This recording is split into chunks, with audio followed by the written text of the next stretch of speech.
မထိပါဘူးအတွက်သစ္စာရှောက်တည်ရမယ်ရမန်စစ်တီတွေအားလုံးပဲဒီမှာယာယီစကန်ချကြမယ်ဟဲ့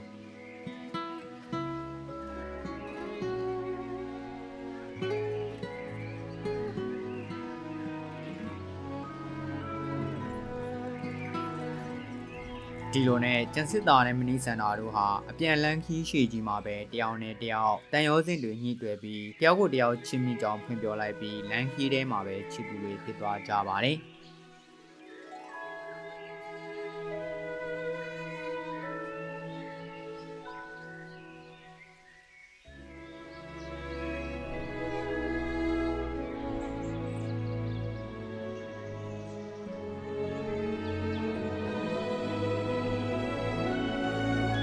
ဘရင်ရဲ့တစ္ဆာတော်ခံလက်ယုံတော်သူရဲကောင်းတယောက်အနေနဲ့တစ္ဆာပြတ်လို့မဖြစ်ဘူးဆိုတာနားလဲပေးပါမနိစန္ဒာ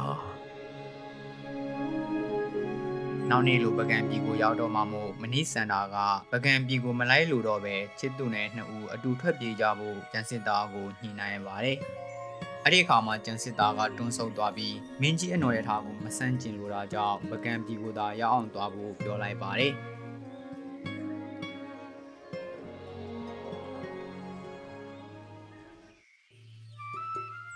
အဲ့ဒါကြောင့်မနီစန္ဒာကကျန်စစ်သားကိုချစ်သူအပေါ်